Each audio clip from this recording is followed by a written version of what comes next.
Okay. Well, is there anybody who was left unbalanced by the brutal truncation of this morning's session and needs to ask a question? We can talk a little bit about this morning's session, and then I thought, if he's still game, that Ken, who is a regular attendee at these things, he has a sort of interesting field work story to tell that would be inspiring, and then we could talk about that or other issues, or if it went flat, I would synthetically create a focus. So, okay. Is there anything left over from this morning or any line of discussion that needs to be pursued on that? I think we took it up to the notion of virtual reality being promising for the production of a kind of higher order logos of communication that would be beheld rather than heard. This is a fave theme of mine because the way I finally interpreted what was happening inside the DMT experience was that these creatures were speaking in this visibly beheld language, and I had never even conceived of such a thing. I mean, I just assumed language is something you hear with your ears, but it turns out, no, that's just one way to do it, and another way is this visual input model.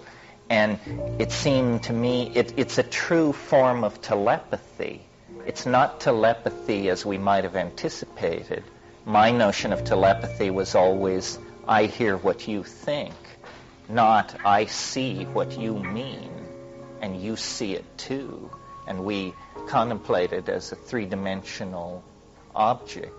So virtual reality is interesting for that. See, I think that the engineers and the people who are putting this together don't realize how odd the insides of our minds are, and what a revolution it will make when we can show the insides of our minds to each other, and the imagination can leave a trail, as it were, so that imagine if each trip of every one of us could be set on a stacker here, and we would just move among the cuts and say, well, here's Ken in the jungle an hour and 20 minutes into his, and here's McKenna 5 years ago on X, Y, and Z, and have these things discussable as objects, as media. Well, this looms, I think, and it will empower the creation of a language and a community of understanding about these things that will be, lighting a wildfire of shamanic awareness. I mean, it's approaching critical mass, the ability to talk about this other reality in 20th century English. It's approaching critical mass, and when it bubbles over, then it will be a reality, then it will be something. Yeah. My idea of the real state of balance that you could achieve if you were able to perfect what psychedelics promise is a kind of state of mind where it was perceived as ego, but it was Tao. In other words, that you come so into phase with the how-ness of things that your wishes are the wishes that would be there in your absence almost, so that you are invisibly merged with the flow. And when this happens, and it for some reason, this is really an interesting subject, and I confess that my best guesses are not very creative. This thing that everybody talks about, which is when you first start using psychedelics, the deep ones, you set off cascades of synchronistic events. And some of these are what psychologists call delusion of reference. in that every license plate, if you live in California, seems to convey a unique message designed for you. But some of it cannot be so easily dismissed. Some of it actually appears to be disruption of the statistical flow of casuistry in the so-called three-dimensional world. And, getting a handle on that or getting a theory about that is pretty elusive. Does it mean that causality itself is something embedded in our language, and that when we dissolve the boundaries of language, what we ordinarily think of as the laws of physics, or at least the laws of statistical probability, begin themselves to break down? That actually, I think a lot of people in our ven of thought pay lip service to the notion that the world is made of language. But the question is how to take that idea and ride off on it. If wishes were horses, beggars would ride. Well, if the world is made of language, we should be able to construct stallions of syntax and just ride on down the road. Is this possible? Is it worth entertaining the idea? The forward escape that is going to be necessary to save the planet or even save our own skin is going to be extraordinarily creative. It's not a stopping of anything. It's not a managing of anything, because nothing can be managed. I mean, you have, just the unleashed rapaciousness of 5 billion intelligent human beings spreading out over the planet. So the breakthrough is going to have to come in a major reconceptualizing of reality. How can it be done? Are we to shrink ourselves down to the size of fruit flies and all live in an arcology on the dark side of the moon? Is that a reasonable alternative? How can we manage the present population back down to a population that could be in balance on the earth in the monkey body? It would take 1,000 or more years to get us down to 1 billion people, I would think. So the breakthrough has to be a kind of deus ex machina, or more a homo es machina. In other words, man must create a way out of the impasse. And obviously the umbilicus of reality is tied somewhere in the cerebral cortex of the monkey. It's all put together in there. And the trick then is to tease out the real operational constraints that set up the parameters of apparent existence.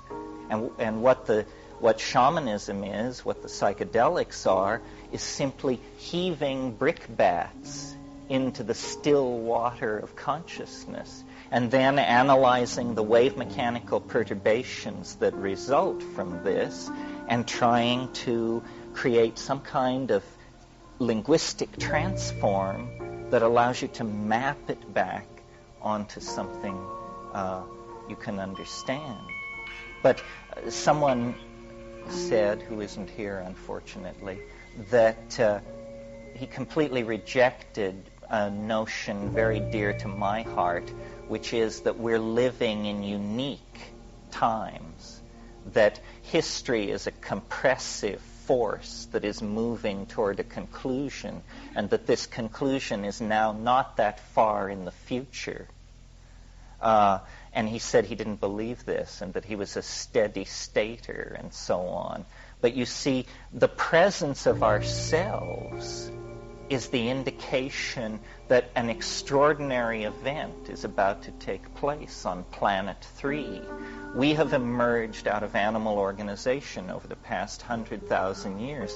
We have emerged out of tribalism in the last 10,000 years. The fact that we are undergoing this informational foment, this self-reflection of the universe and recoding and recasting of it that spins off technologies and languages like a pinwheel, this signifies that something unusual is going on in the biosocial dynamics of the planet. It's history. History is some kind of phase transition.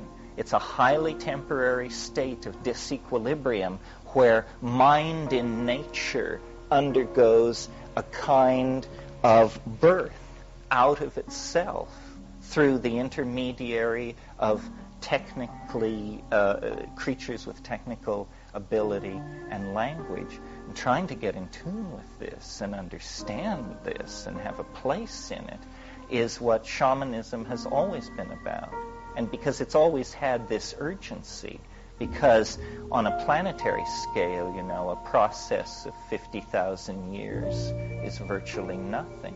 I mean, it's just the wink of an eye. A mood has come over the planet, and lo, it forces out of itself, it extrudes from biology a whole new level of organization that is confounding to ontology. I mean, what are we? How can we be? What is the place that we occupy in nature? Well, you can think about this in your armchair, or you can perturb the field, as it were, with these hallucinogens, and I think they centrally address the issue. I mean, I've compared them to what the telescope was for astronomy in the 16th century, or what the atom smasher and particle accelerator was for the study of the primary structure of matter. I mean, here is a tool that, you get phenomena when you apply this tool to mind. It isn't a stilled surface, or you aren't caught in the insect mechanics of social games, but instead, you really begin to penetrate to the more profound levels. Well, Ken, would you like to tell what you've been up to recently, in as much or as little detail as you care to? Ken is a very sharp guy. He's run a Fortune 500 corporation, speaks excellent Spanish, one thing and another, and he's lovable for sure. Here, go for this. Well, sometimes I think that Terence is a sort of an instigator of dormant curiosities. So he certainly has stirred up my curiosity in the ayahuasca experience. I'm fine. So and he asked me to tell you a little bit about what I've just come back from, and through a series of sort of coincidental happenings, a couple of friends and I went down to Peru last month and spent some weeks in the Peruvian Amazon. One of the friends is here with us tonight as well, and I'd ask him to add whatever he wants to what I'm telling you. But the purpose of our going down there was simply to come with direct contact with the ayahuasca experience and the way it's practiced there, and the way it's used, and the purpose for which it's used there. So we had a very surprising and rewarding trip, and we came into contact with the local native Peruvians there in the Amazonian Peru that use this stuff on a regular basis. And I guess I'll just make some descriptions of what happened there, and maybe stop and ask whatever. But what we found there was simply that these people are using this thing on a very regular basis in the area of the Peruvian Amazon. It is not organized in any way. It is not, at least there, it is not a religion. It is not an organization in any way. This is just individual practitioners their practice and their technique varies a lot between one and the other, and there's varying beliefs, although generally the thing is used more or less in the same way. There are many ayahuasqueros, or curanderos, what they call them in Spanish, which is literally healers. And these healers have sessions as often, sometimes as 3 times a week, in which they welcome patients of different kinds. And these patients come sometimes for physical reasons. They have a pain or an ache or a disease of some sort. Sometimes it's for emotional reasons. They're distraught, or they're depressed, or they're afflicted in one way or another. Often it has to do with relationships. She's not getting along with her husband, or the husband doesn't relate to the kids, or what have you, so they come to them for that purpose. Now, I guess to put the thing in context, you have, I should say that what I found there, along with my friends too, was that, these people live in what you might describe a magical context. They believe very strongly in magic. And by that I mean nothing in their system is coincidence or coincidental. Everything has a reason, and usually the reason has to do with, at their level, is somebody's trying to harm you, or somebody's trying to take power from you, or somebody's envious of you, and this is the reason for some of the diseases. Their other explanations are that you have, for example, been in contact with people that have a negative charge for whatever reason, or a bad charge, and then in some way you picked up this negative charge. In some other cases, somebody is distraught for whatever reason, and then even without knowing them, you come across them, or you're in contact with them, and you pick up this bad vibe, so to speak.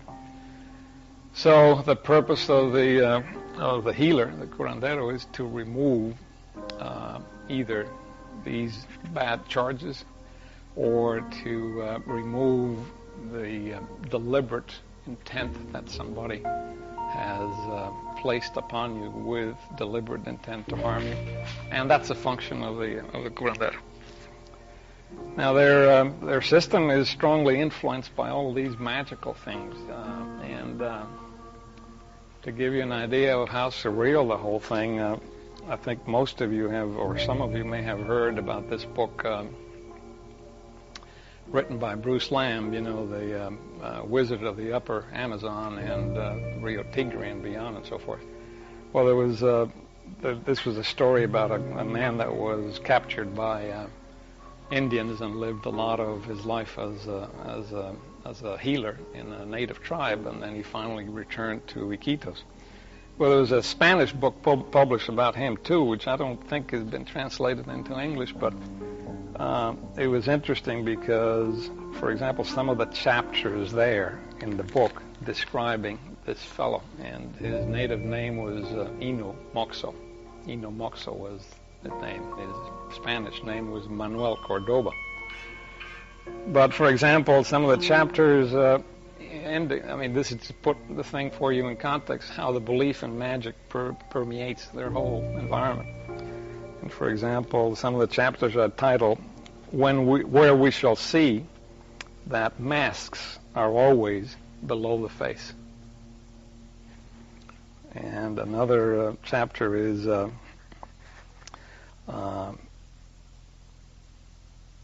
it is how certain healers create persons. And another chapter is Master Ino Moxo. This guy disappears blowing smoke. So it's a very poetic thing. These things are very magical, and they have not sort of left that magical level yet. So with that context, what happens is they have these sessions, and they gather together maybe anywhere from 6 to 10 people in any one session. The sessions take usually place at night, after nightfall. they have a very strict belief in diet prior to taking ayahuasca. And the diet consists of different periods of abstinence from a number of things. And depending on what your purpose is and what you are intending to do, it may be 7 days of diet, it may be 15 days of diet, it may be 30 days of diet. And the diet, you have to abstain from things like salt, anything sweet, any pork or lard or anything close to pork or lard. No heavy, greasy things of any kind. And also no sex. The no sex is very important. And in their view, that doesn't mean you have to be celibate, but it means that if you are intending to take ayahuasca or, for a certain specific purpose, you should be celibate for a day or so many days as the master prescribes. And the reason in their view is that if you have any sex, this is nothing wrong, it just simply takes away your energy. And in the explanations that we were given there, the plants will not talk to you if you violate the diet. So, the sessions happen after night. They recommend that you do not eat anything. They recommend that you adhere to certain diets. And you take this potion, which is a relatively small amount. The brew is a boiled down mixture of several components, and one of the aspects of it is that it is not particularly palatable. It is not nauseating, but it is not something too palatable, and when it goes down, you feel a certain reaction to it, some nausea. It varies between different people. In some cases, people throw up at some point during the session. They just vomit it out. In their view, this is normal, to be expected, natural. Many of them consider the vomiting as positive in the sense that they look upon it as a purge. It says that if you vomit during the session, it doesn't detract from your experience, and B, it means that you have been purified, that you're getting rid of some of the poisons, toxins, bad things that you have in your body. So in their view, the vomiting isn't negative. Everybody does not absolutely vomit. I mean, it happens occasionally here and there, depending with experience. And these sessions last anywhere from 4 to 6 hours. So if you begin at 7 o'clock or something, the thing is usually over by 2 in the morning, 3 in the morning. And the purpose of the session is there are several purposes. They do it, of course, to heal. And healing means, in their view, a very specific thing, at least the people that we were in contact with. They say that the vine, the brew itself, empowers you and gives you the vision. Specifically, it gives the healer the vision as to what is wrong with a person, if it's a case of disease. But curiously enough, that the actual healing is not done by the vine. They firmly believe that the healing is done by the chanting. And this gets a little complex. The healer, during the course of the session, pronounces or sings these, what they call icaros. And the icaro is a chant. It's like a song. It's like a sing-song thing. The chants are only occasionally have a word of Spanish here and there. Most of it is either in Quechua, the local Indian language, or often they are nonsense syllables, like D-D-D or na-na-na or something like that. But they go in a musical up and down. Now, in their view, the plants, each individual plant, and of course you have to realize that there in the Amazon there are zillions of plants. They all have different uses, and they all know the uses of the different plants. So it's just like a open pharmacopoeia. They're all over the place as to what to do. But then they believe that the healer, under the influence of the ayahuasca, contacts either the ayahuasca plant or any other plant that he wishes, converses with that plant, brings out what they call the mother of the plant, which is another way of saying the spirit of the plant or the genius of the plant, and that spirit of the plant will teach the healer how to sing that particular song of that particular plant and what that song will heal and what that plant, if given as a leaf or a tea or another combination, will cure. So the healer's function then is to take the ayahuasca along with the patient. They will both take it. The healer's function then uses the ayahuasca to acquire power and to see. And then, once identified what the problem is, selects the Icaro, the song, to sing to do the healing. And the Icaros, as you sit there, and of course you're under the influence of the ayahuasca, the Icaros under the high become very powerful, and they're almost like a hypnotic thing that they, in their opinion and in my experience, increases the effect of the drug. So it potentizes the effect of the drug. And did you find that these Icaros are actually, you see them because they drive the fabric of the hallucination? Yes. And they talk about it this way. They talk about it, they call it painting. To chant is painting. That's right. You see them. Yes, you see. You're hearing, and in fact you're seeing them, and in fact you're touching them, as you know. And they have an emotional texture as well as a chroma. I mean, it's hard to explain. It's very rich. I'd like to just read you in that regard one of the other titles of the chapters that I was referring to a minute ago, and then Cassius Inomoxo says that words are born, they grow, and they reproduce themselves, but not in Spanish. You have to do them in Quechua. All right. This is the reason for the Icaros. So as you go into the session, there are different phases, I guess, which are quite different from, they vary from person to person, I presume, but you go through what I would describe as a sort of a discomfort area, or a phase in which you sort of don't feel too good and you feel a little nauseous and so forth.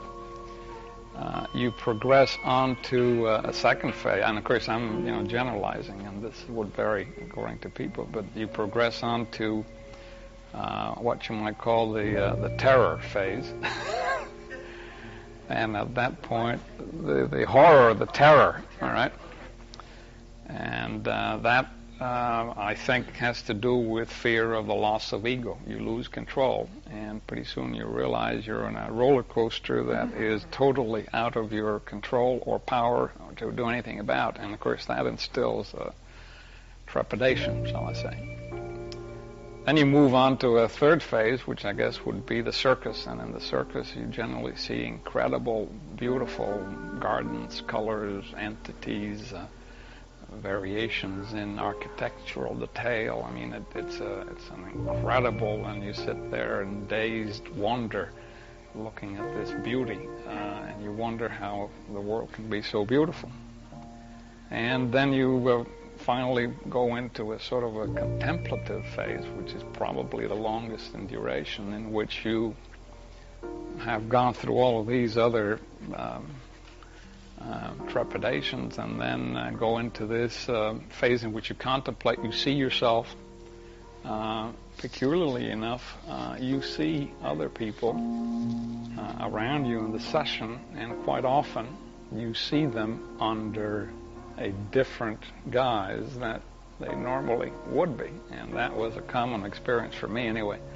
And by that I mean, for example, you would have somebody sitting next to you, and during this contemplative phase, you would open your eyes and see somebody with human legs, but the body of a bird. Or you would see somebody else, which I'm describing actual visions that I had, seated down there as a monk with a shaved head. And of course he's not a monk, and he's not dressed as a monk, and he doesn't have a shaved head, but that's what you're seeing. And this is not a daydream. Well, when you ask them about it and you ask the healer, they explain that what you're saying really are,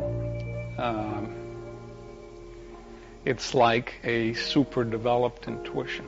We all have intuitions. Right?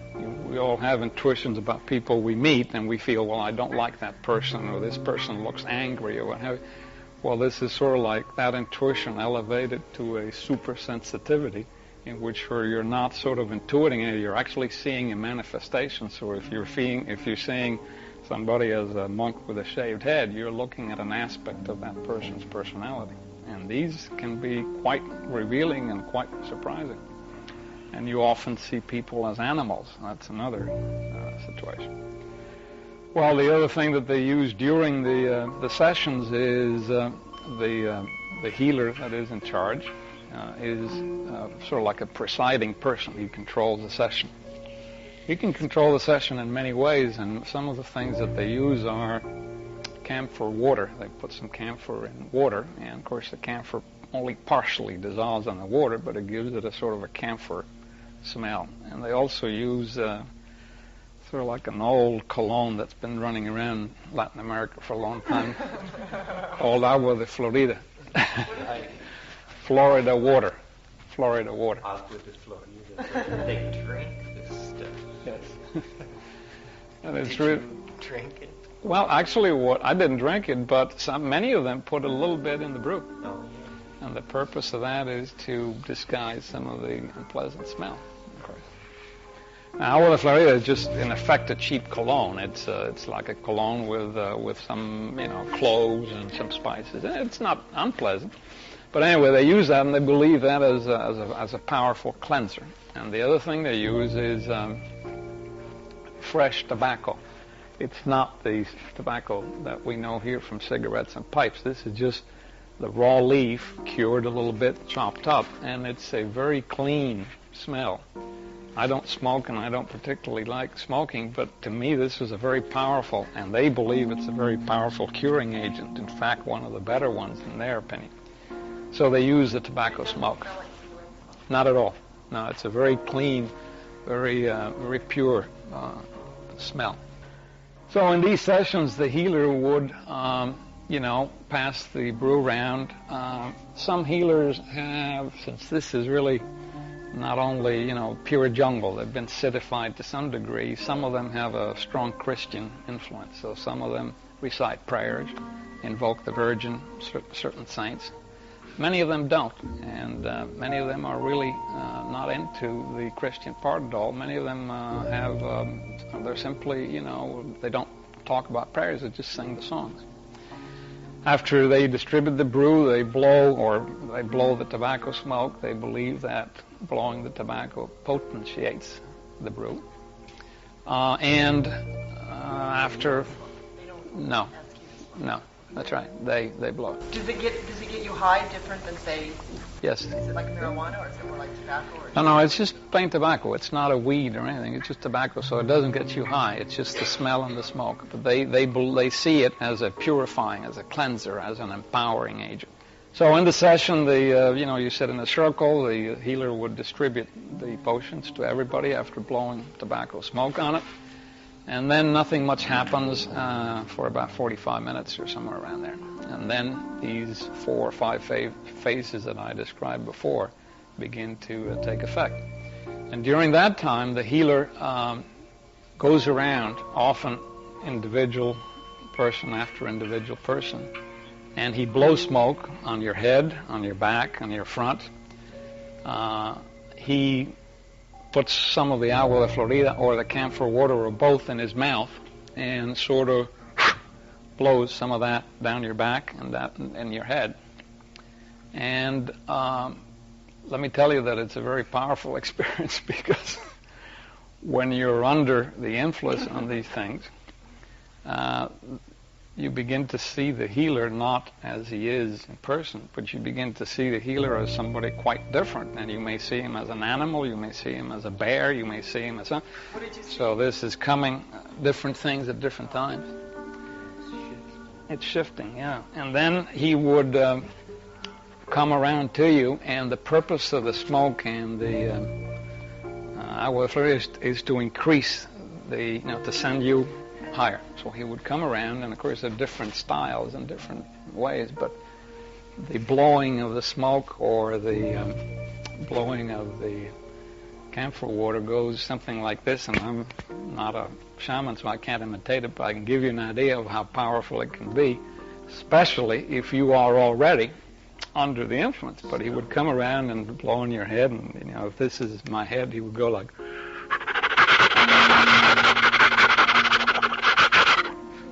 So if you're sitting there, this is... I love it. As an animal doing that. I'm picturing an animal. Or perhaps a giant mantis waddling across the shed to suck on your anterior fontanelle. All of the above. All of the above, right? Yeah, I know. He moves around and repeats that with everybody. In some cases, if you have a problem that you tell him ahead of time, he will call you in front of him. You will sit in front of him, and he will chant directly the caros to you according to the problem that you have. And he will spend 10, 15 minutes with you alone, and blowing smoke and spreading the camphor water. Well, I did it myself because I didn't feel anything physically wrong. But many people go to these sessions not only for a physical or an emotional problem, they go to complete themselves, to learn more, to contact another reality. So it is not necessarily a disease-oriented thing, all right? They're learning, right? And as you mentioned the entities in the part after the rush, was it like an extended DMT flash?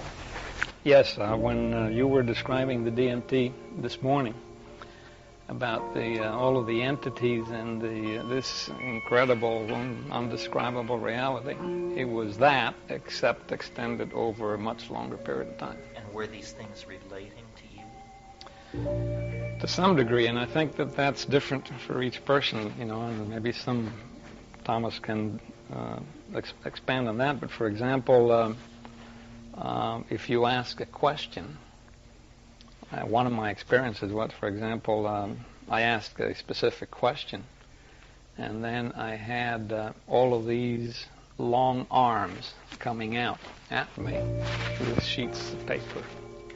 And there were things written in the sheets of paper in these... facts on the astral plane.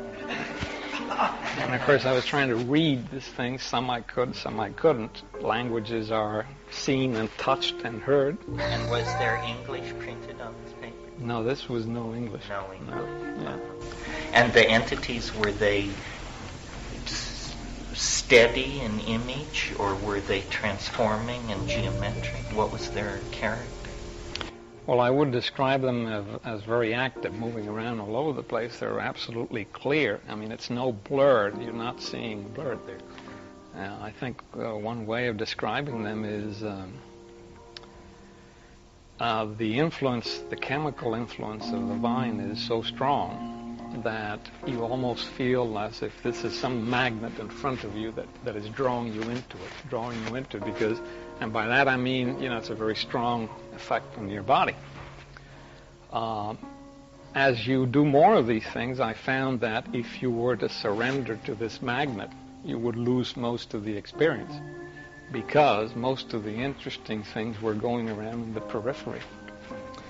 So I felt that the best way to handle it, and I think this you learn after a little bit, is to be drawn by the bank, but pay attention to all of the things that are going around, and what's going around. It is such a variety of things that you have to be alert to catch them, you know. Did you ever totally surrender to the magnet? I think if you do, you probably miss part of the experience because it's so powerful that it's... No. Did you speak to anyone who did? Yes, well, in the first experiences, the initial ones, because what happens is it's like, you get flown away so far that you just sort of almost unconscious and you're not aware, and then you miss, and then your memory. And it becomes almost like anesthesia. So you're kind of And in fact, if the dose is really intense, your lips will tingle as a symptom of the onset of anesthesia. Did you notice that at all? Yes. Yeah, yes. well, if you take tingling lip ayahuasca, then you are one macho hombre.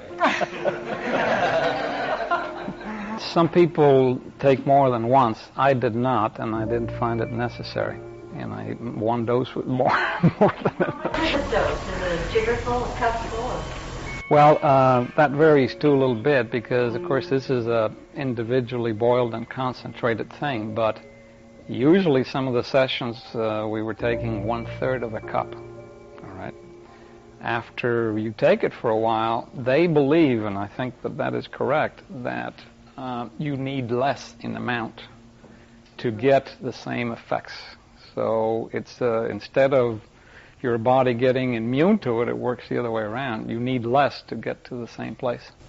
See, it's running on DMT and beta-carbolines like harmine, and these things all occur endogenously in the human brain. So it's not, it's the closest thing to a cocktail of neurotransmitters that you could get to. None of these compounds are invasive at all. They're all part of normal metabolism. It's just that the ratios are now going to be shifted radically by the fact that you're doing so much of it. What sort of group were you with? Well, there wasn't any group. We just had the good luck of coming across an active Peruvian shaman who invited us to go down there. And then he introduced us to different masters and teachers that he had had. So that was really as simple as that. Do they want something? Oh. Did your experience change on repetitive exposures? Were you able to control the situation more on a second or a third or exposure than you were on the first? Yeah, two things. They individually prepare the brew in different ways. Some may add some more mixtures, they may add other plants, some may not. So the brew from master to master changes. So your experience also changes. In some cases, you don't have too many visions. In some cases, you feel in an altered state, but in a lesser degree.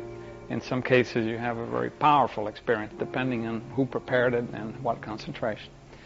The recipe's very important.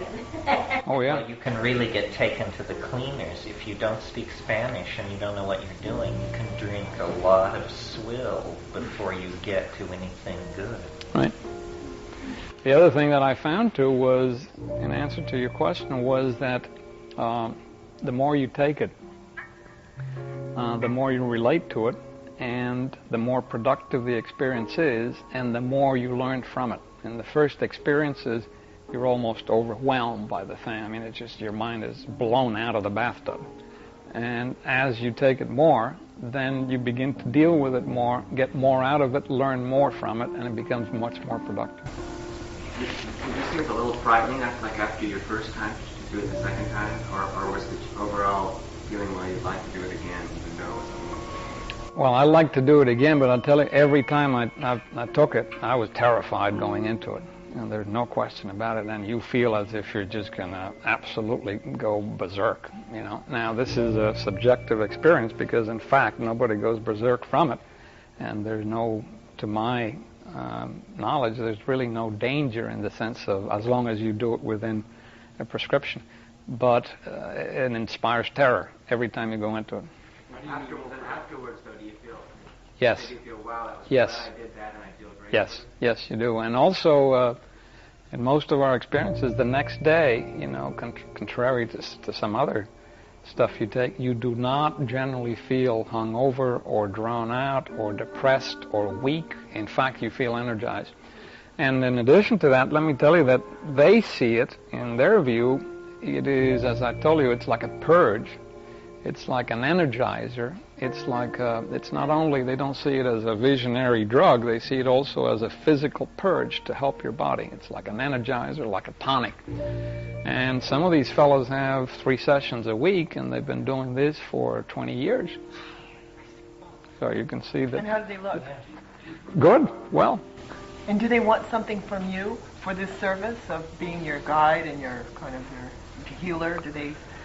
Well, many of these fellows, these fellows that live as a healer, of course, they generally do nothing else. That's their function. It's like being a doctor. Now, there are good ones and there are bad ones, like anywhere else. I think we were lucky in that the ones that we came across with, they were really number one people. And they had the feeling that, they were doing this because they wanted to help, that they wanted to, that was their function. It's like a doctor not interested in money. Now, They don't have a set fee or anything. no, they, Do you give them something? yes. They live by it, and they have these patients that come to them. So now you realize that this is a low-income society. So, this is not a lot of money from anywhere, but they do pay, sometimes in money. They don't pass a basket or anything. No. You just find a way to give them Right. something that feels Right. good to you. Right.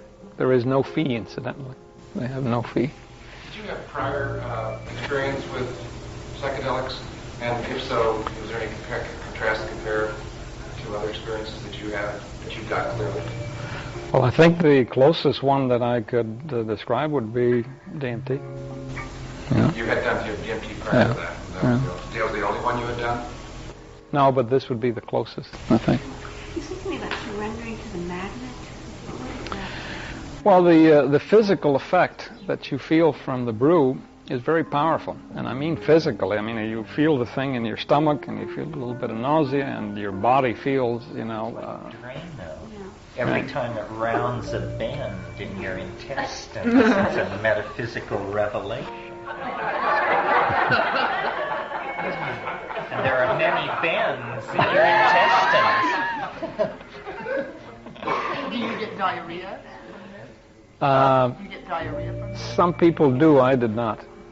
But I'm sorry, to get back. Well, is that like just being accepting and just going with it? Well, what happens is the physical effect is very strong, and then the onset of the effect on the brain is quite strong. So you feel like something foreign is taking you over. That's why I mean by the magnet. All right. Like in all of these things, I think you have some degree of control. Now, if you get absorbed or you get focused in what's happening to you physically or emotionally, in the sense of this effect physically on the gut, or this control that takes you over, this power that takes you over, then you sort of lose the experience, because this is what I mean. You get drawn into that magnet, and then you worry about it, and you get nothing else. Meanwhile, the visions are happening, and in the periphery of that magnet or that physical and emotional thing that's going on, you're beginning to see visions, and these things are revealing, and they're telling you things, so you have to deal with the physical part and at the same time not be absorbed by it. And the psychology is like a roller coaster. If you're going to ride a roller coaster, it does you no good whatsoever to clench your body. It's beyond that. You might as well just open yourself up, because it's bigger than you are. And resistance is just resistance.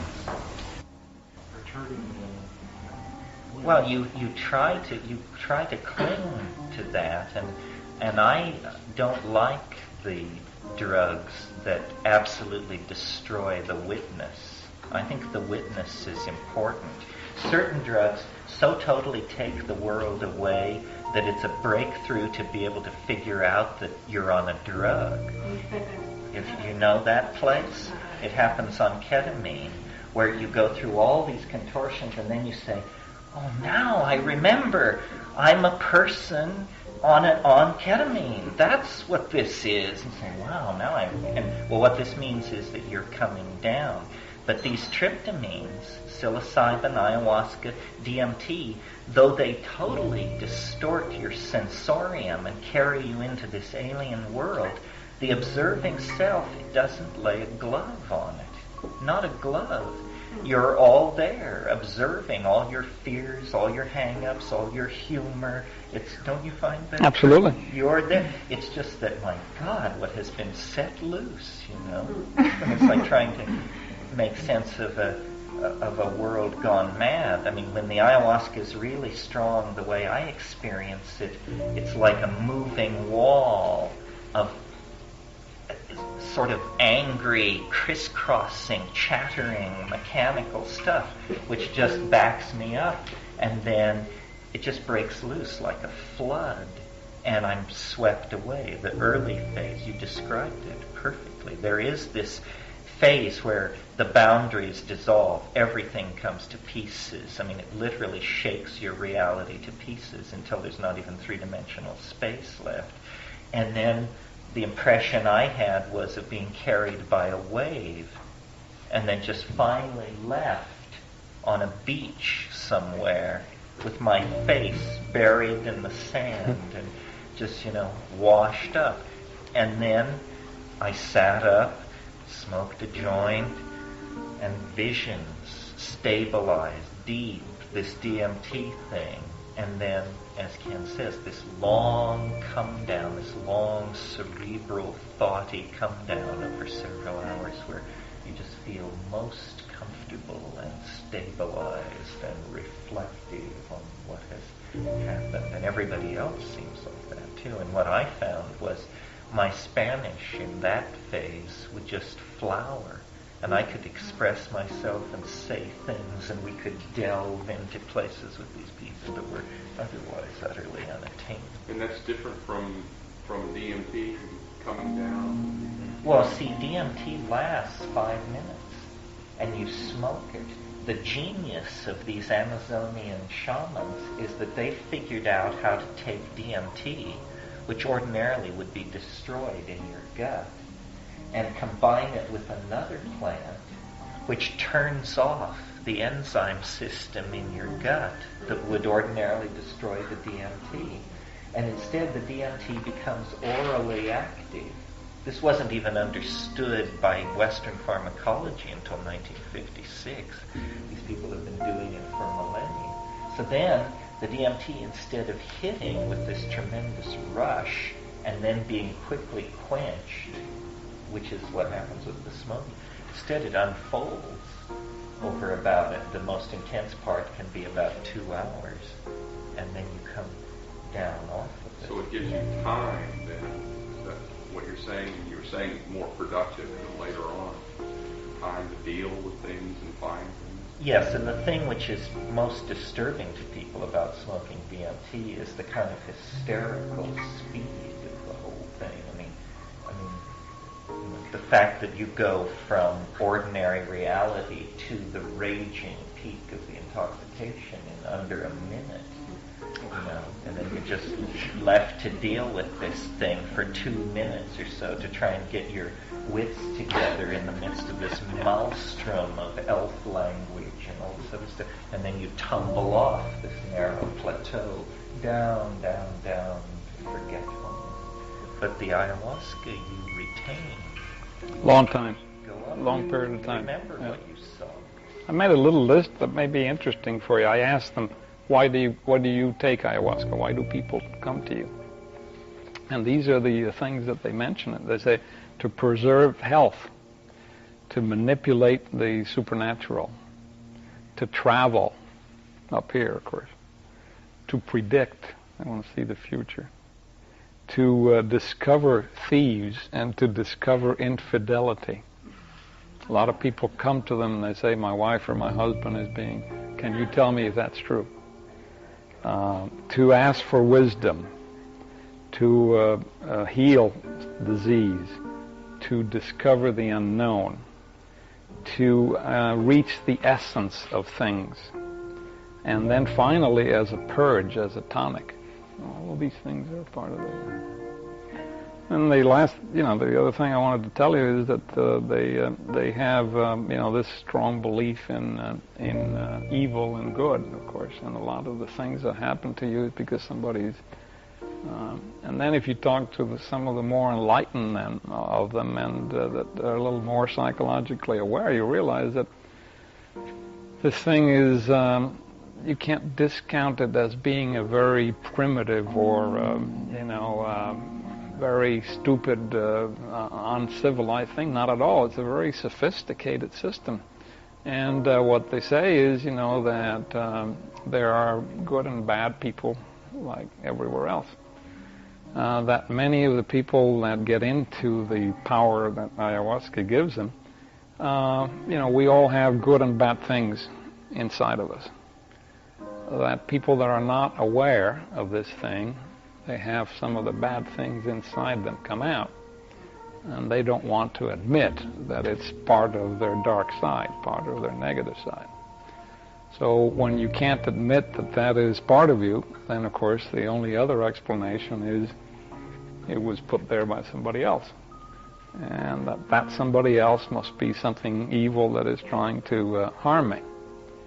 And that in a primitive, original environment when this was, in the jungle and the Indians were not yet cityfied, that it was all good because the healer either healed diseases or cured troubles and so forth, or in case that he was trying to defend himself from the other tribe, he was also good because he was defending his own people against the other enemy, the other tribe.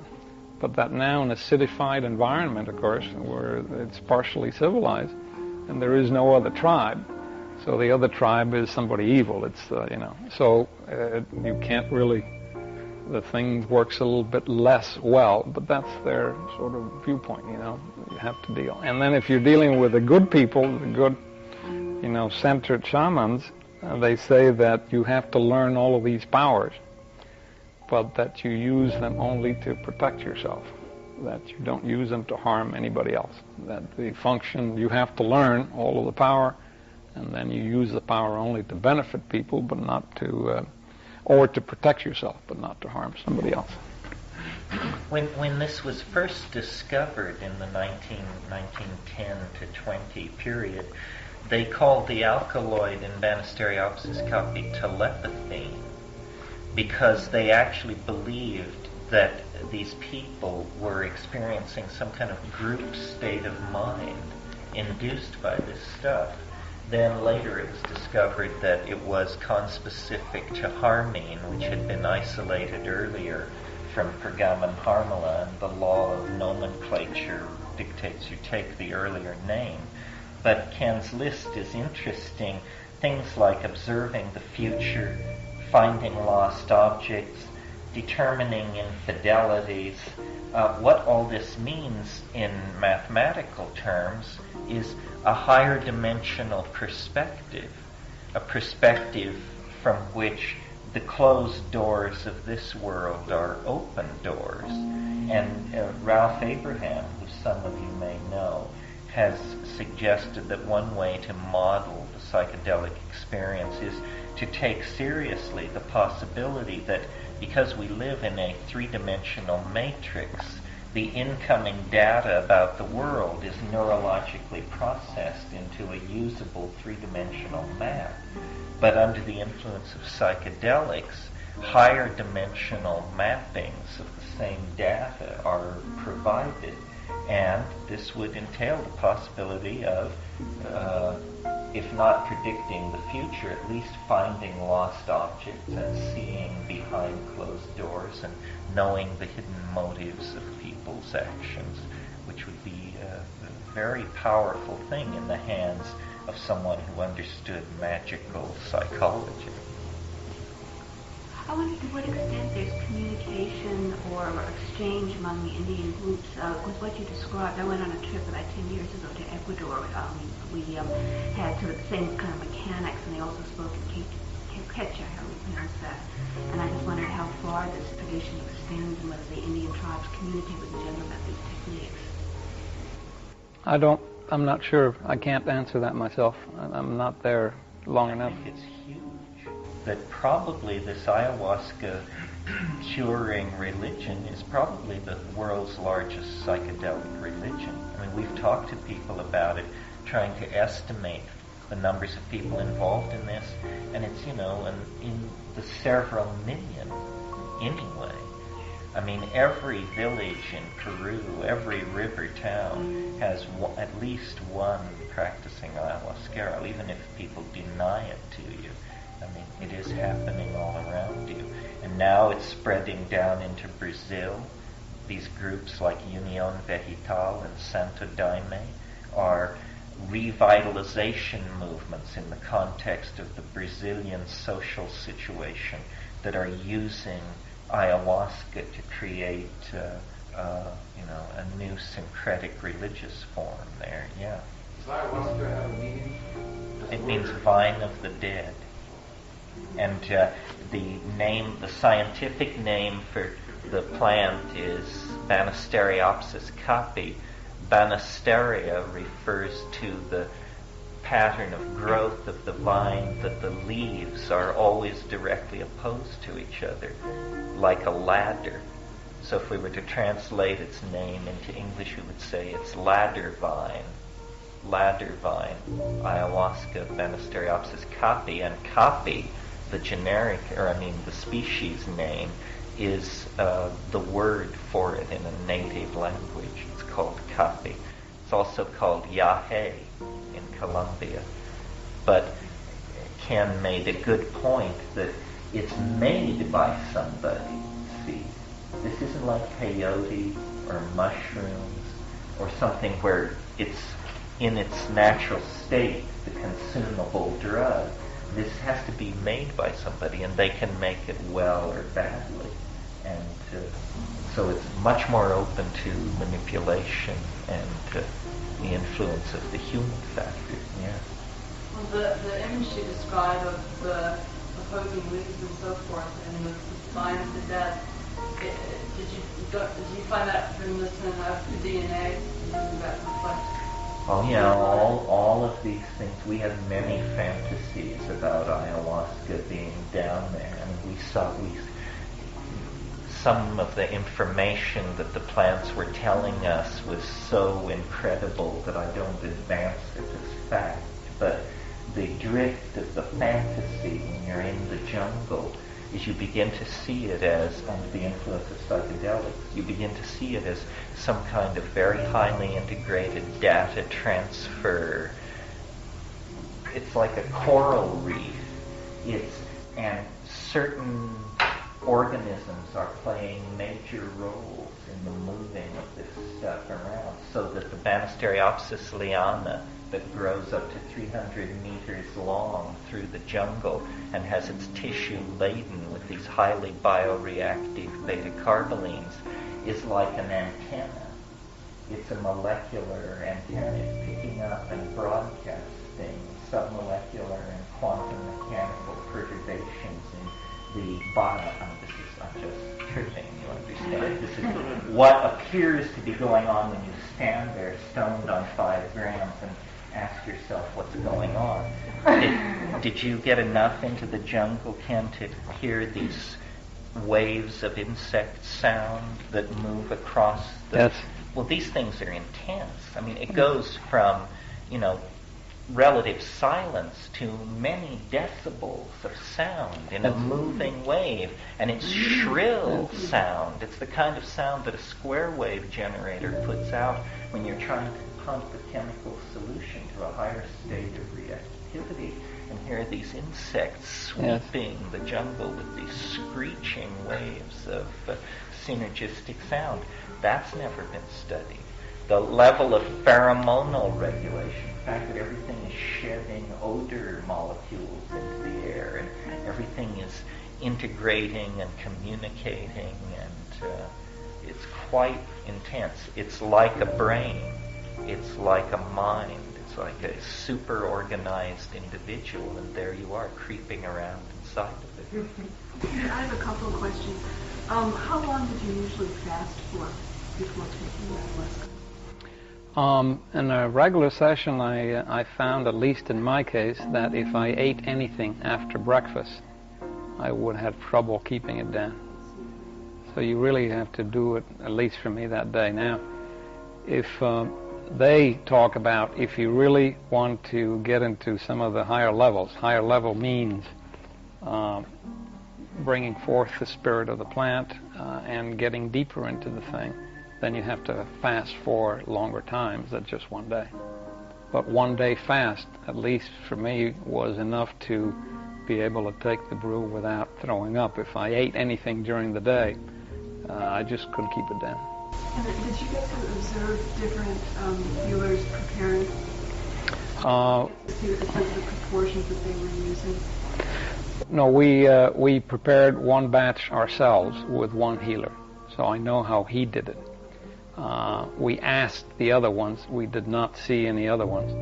But there are some variations in the additional plants that they put on or not, in the time of boiling, what proportions they put on. Yes, there are variations. There seems to be two schools of thought. One of them is that you just put the ayahuasca vine itself and the Psychotria, which is the DMT containing plant, and the other school seems to be that you use those and also a species of Datura type, and so there are two ways of doing it. Now, also most of them add, and again this varies because it's a very individual thing, but some of them tell you that they put a little sugar to modify the bitterness as it goes, when you take it. Some of them put a little of the agua florida to modify the smell, and it's not enough. I mean, agua florida is mostly alcohol, but it's not enough to really affect, give you an alcohol high. It's a few drops only. Some of them put a odor control too, and they tell you that they put rue, like the rue, the herb, to control the aroma, which is a little unpleasant. But these are minor additives, so there are all kinds of variations within that. So when you would go around to the list, did you actually keep track of, to correlate the experience that you had with basically the different recipes? Yeah, we found, at least I found that the ones prepared with the Datura added, the Brugmansia added, tended to be more visionary and more powerful than the ones prepared without. Now the other ingredients, you really don't know how much agua de florida they put in, or how much rue, or how much sugar. That's really minor stuff. Well, they usually, what we saw prepared there was a final amount of 1 liter. And for that they used 15 leaves, relatively large-sized leaves of the Datura. Well, 1 liter would probably give you enough for 10 to 15 people. So basically 1 leaf per hit. But it's not Datura, it's a Brugmansia that they call Toad. But it's very strongly solanaceous. When you roll the leaf in your hand, it smells just like Datura. It's a bush. It's a tree Datura. It's not a creeper.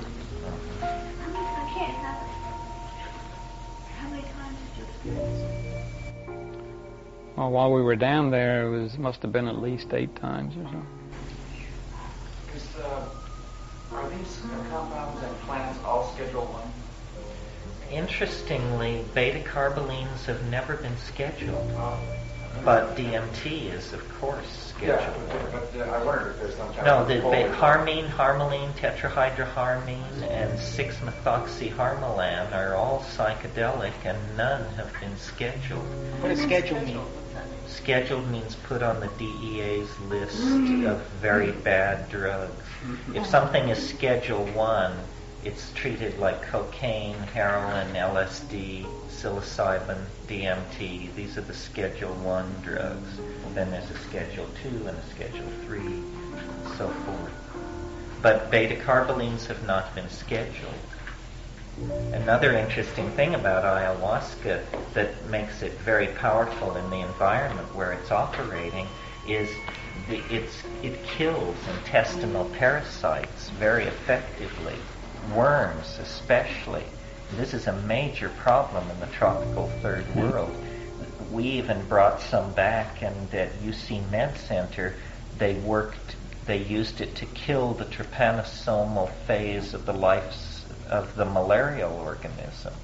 Well, if it's even slightly retardant of malaria, and it has a proven ability to retard intestinal parasites, it's definitely, for that alone, it's probably extending the lifetime of its users by a significant percentage. I have another question about preparation. The ayahuasca, do they use the dry form or do they use it fresh? No, what we saw there was used fresh, and they simply cut foot-long pieces of maybe anything up to an inch in diameter. And then they mash it and boil it down in water with the Secotria. Well, it's probably a 4-to-1 for ayahuasca to 1 of the Secotria, and then they do not add the Brugmansia till the very end. And the other question I had was, in reading Lamb's work, right, Manuel Cordova, at least in the tribal situation, it seems that ayahuasca is a substance that's used for men. You know, that the men come together and they use that in their visioning. And later, when he goes back, you know, into his hometown, and as a healer, there are definitely women who take to be healed. But I never got the sense that there are actually women healers who used. And I was curious if you ran across anything. No, the people we met there were generally, I mean, it was not in a strictly jungle environment. This is really cityfied, and they're usually not pure Indians. They're sort of mestizos, Indian-white mixtures. We did not see a woman healer. We did hear that there were women healers. What we did see, that the patients that were coming to the healers that we were with, many of them were women, participants. But when you heard of the women healers, was ayahuasca their drug of choice? Yes. Okay. Yeah. We did not see any. In some cultures, there's a split. There's a famous woman healer in southern Peru called Maria Juana Gonzalez Obi. And as a girl of 18, she had lost her toes and fingers to leprosy when she finally found, I think, Manuel Cordova Rios. And he cured her with ayahuasca. How this is possible, who knows? But apparently he did this.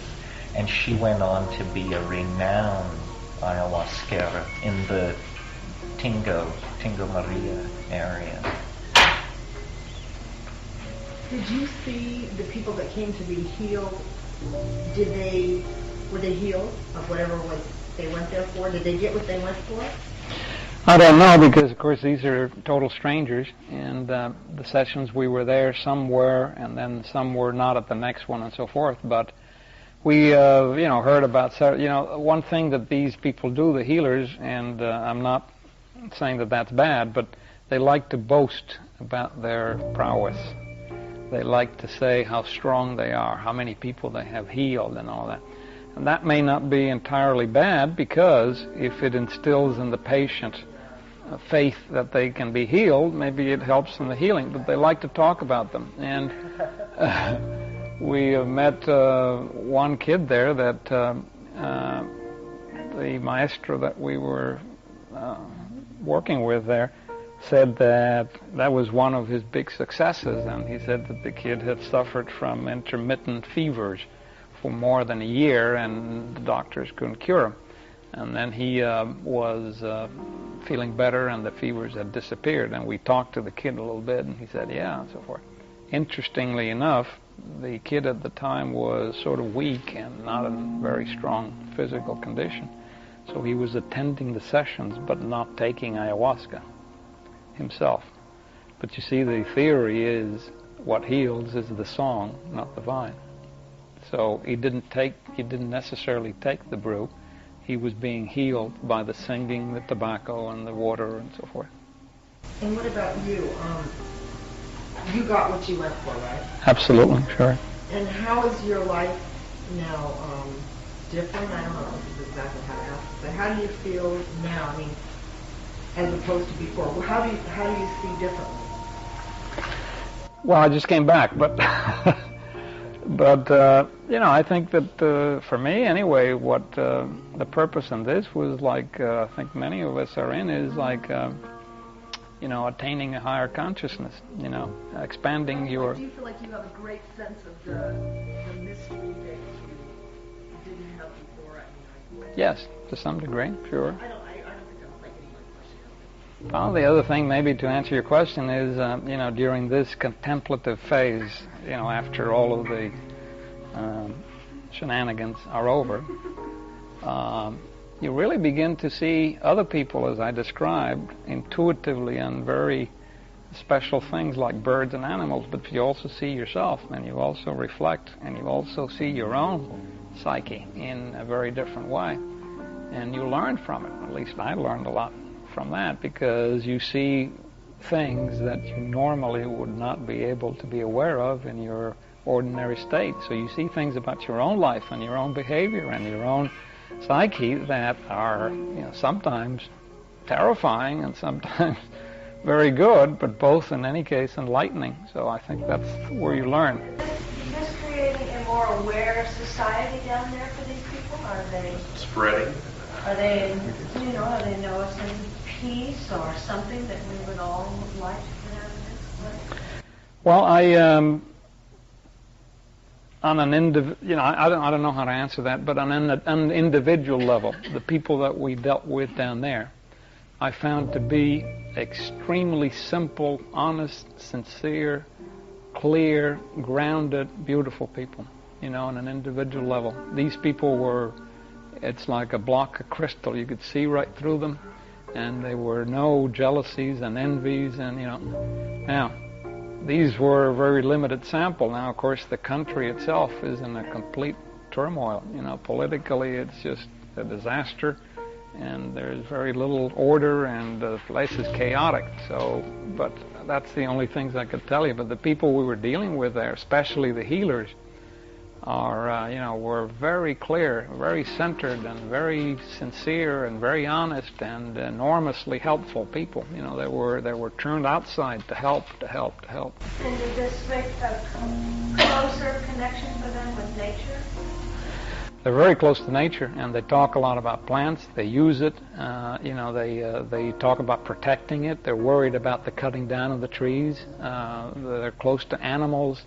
So they're very close to that, absolutely, yeah. Very aware of that, too. Information that wasn't coming from the outside? Yes. A couple of examples of that is, there's usually this, what people call the DMT zing or buzz, and when you're in this high initial period in there, you definitely hear that zing. It's like, kind of thing.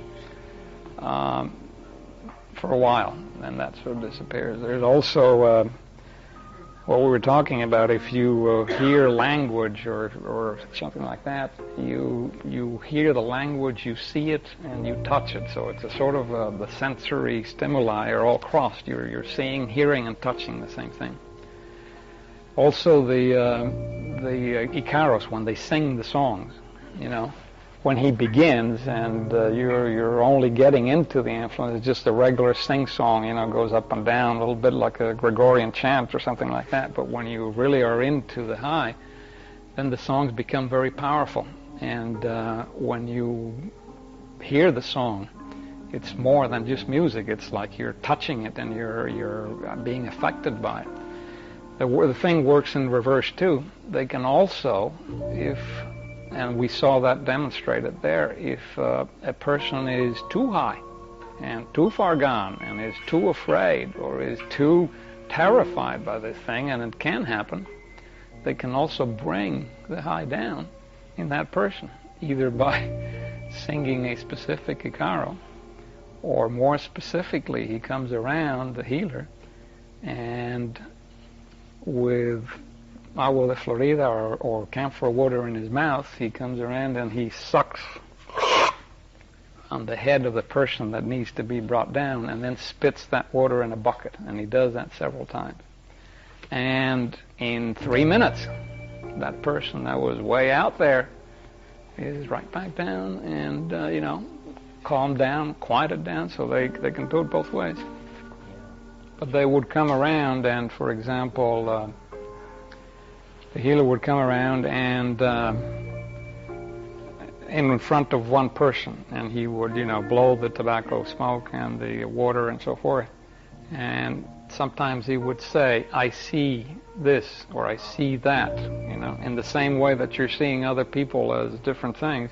He would come and I see this, and he would tell the person what he's saying. Terence, are these vines and stuff growing in other parts of the world besides South America? Only where they've been taken. This is, propagated. It's native to South America. This whole complex is definitely South American. Is this brew available for export? From Peru? Well, the Santo Daime people seem quite interested in propagating their new religion and seem to be holding sessions. I don't know what their production capacity is. People are using it in psychotherapy experimentally and holding sessions. In the United States? In the United States. It's very hush-hush, but this kind of thing does go on. It's very promising, I think. I mean, MDMA was, the idea there was that it was an empathogen, introducing this new word of inducing empathy.